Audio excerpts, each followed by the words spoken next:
What is your name and what content area do you teach? My name is Miss Sims and I teach 10th grade chemistry. How do you incorporate language and literacy into your content area on a daily basis? So you might see the kids reading an article, you might see them reading the textbook, and then you might see them needing to write a summary about what we learned in class that day. So what sort of pre-existing knowledge are students expected to have in your content area before they come to your class? Well, a basic 8th grade science is sort of what's expected, but because I teach high school chemistry and they've never had chemistry before, there's not too much pre-existing knowledge that they need to come into my class with. So do they have general science skills? What sort of science skills are they expected to have? They should probably know. It's not that they need to have known anything, but they need to have at least heard of certain things. So like I start with the basic, just the elements, because I find that I can't really move forward with anything unless they know what the elements and the symbols are. And I suppose they should have learned that in 8th grade science, but I just go ahead and start with that anyway. But as far as like chemistry, there's not really much. Maybe they should know what an atom is, or at least heard of the word atom. Okay. Do they have the sort of pre-existing knowledge students should have at the 10th grade level? I would say that in a class of 30, you might have 5 that know what an atom is, or 5 that can tell you that oxygen is O, but for the most part, no, they don't know anything. Okay. What about like general science skills, like analyzing, experimentation skills, that sort of thing? No, they have none of that. So on my diagnostic, I do logic and reasoning, just because I want to know, can they be presented with a problem and sort of think through it. So basically, they should have been exposed to the skills of just thinking through a problem, which they haven't been. So they've typically just been taught like textbook, learn, memorize, answer. And so the hope is that they can at least analyze a situation and think through it, which is not a skill that they come into my class with. Okay. How do you handle students that don't have these skills? That what? Don't? That don't have these pre-existing skills in science? So most of them don't. So for example, the first unit that I'm supposed to teach in chemistry is a review of matter. That's supposed to be the first thing I teach. I rearranged, so one of the things I do is I rearranged my scope and sequence, and I'm actually teaching it as my 4th unit. So the first unit is supposed to be, they should know what an element, a compound, and a mixture is. They don't. So I start with teaching the elements, teaching about bonding, teaching about atoms.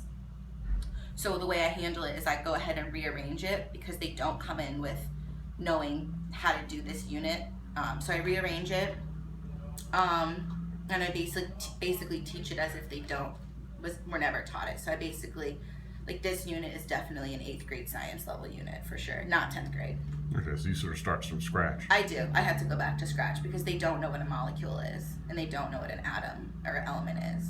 So what sort of specialized language is used in your content area? I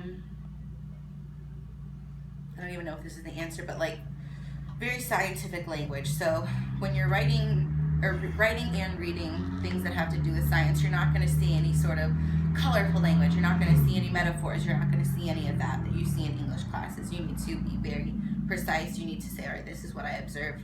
So what you're reading and what you're writing is very, very fact-based, and you're not going to see any really opinions. I don't know if that answers the question. Okay. So, what sort of special terms are they supposed to know? Are there any sort of special terms?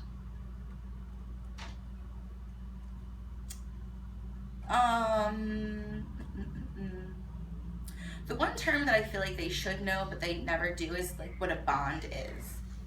So that's, or like what a subscript is. So there are some words that I feel like they should know that I tend to like go over, that I have to go back and be like, wait, you don't know what this is. So some terminology, but they never had chemistry. So I feel like I'm in a unique position where I sort of am teaching everything for the first time. There isn't too much prereq other than just like critical thinking skills, which they don't have. So how do you make sure the students have and master those vocabulary skills while they're in your class?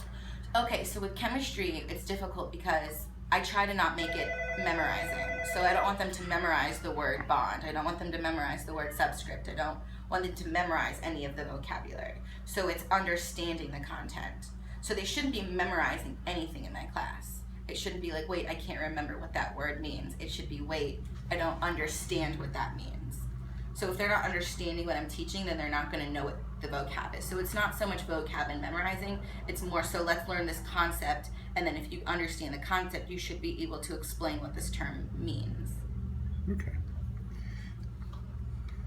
So what does literacy look like in your classroom? How are students supposed to demonstrate literacy in your content area?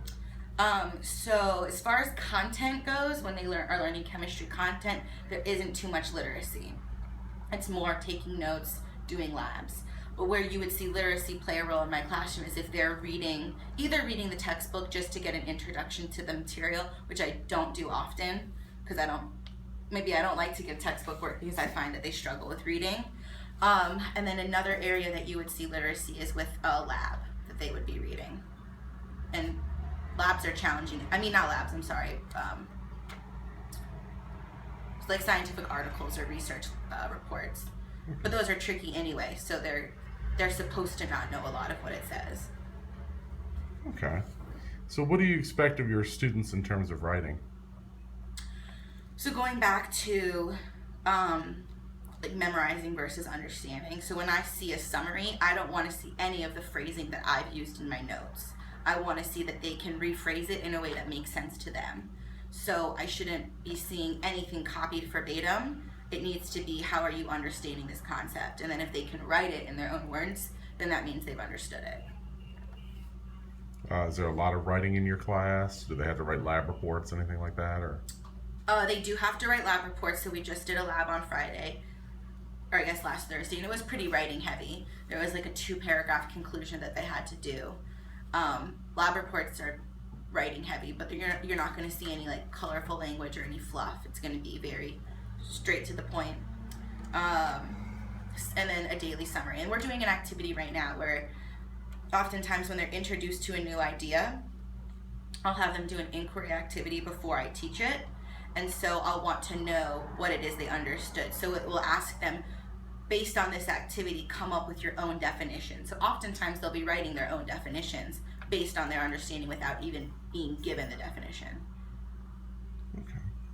So how do you accommodate IEP students in your classroom? So one way that I'll do it is